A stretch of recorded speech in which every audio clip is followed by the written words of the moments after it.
Stardust, a novel by Neil Gaiman, a visual reading of an excerpt from the epilogue voiced by Peyton Russell.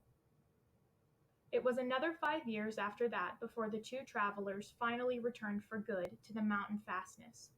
They were dusty and tired and dressed in rags and tatters, and were at first, and to the shame of the entire land, treated as vagabonds and rogues. It was not until the man displayed the topaz stone that hung about his neck that he was recognized as the Lady Una's only son. The investiture and subsequent celebrations went on for almost a month, after which the young 82nd Lord of Stormhold got on with the business of ruling.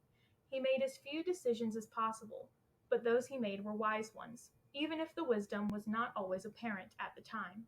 He was valiant in battle, though his left hand was scarred and of little use, and a cunning strategist.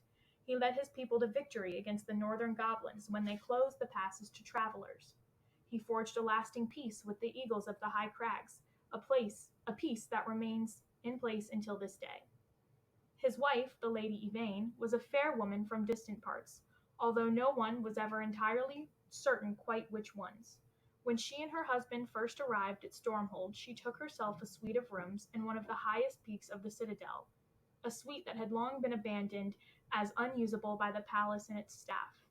Its roof had collapsed in a rockfall 1,000 years earlier. No one else had wished to use the rooms, for they were open to the sky, and the stars and the moon shone down upon them so brightly through the thin mountain air that it seemed one could simply reach out and hold them in one's hand. Tristan and Yvain were happy together, not forever after, for Time, the thief, eventually takes all things into his dusty storehouse.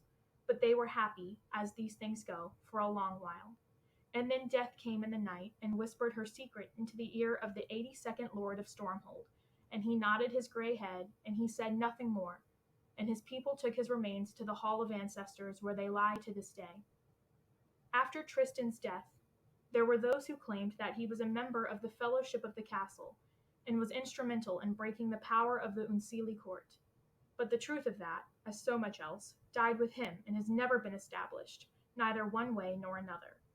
Yvain became the Lady of Stormhold, and proved a better monarch, in peace and in war, than any would have dared to hope.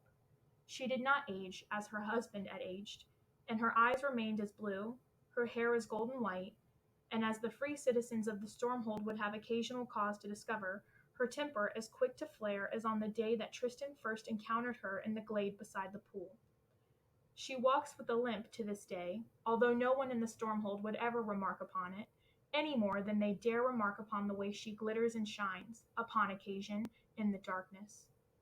They say that each night, when the duties of state permit, she climbs, on foot, and limps, alone, to the highest peak of the palace, where she stands for hour after hour, seeming not to notice the cold peak winds.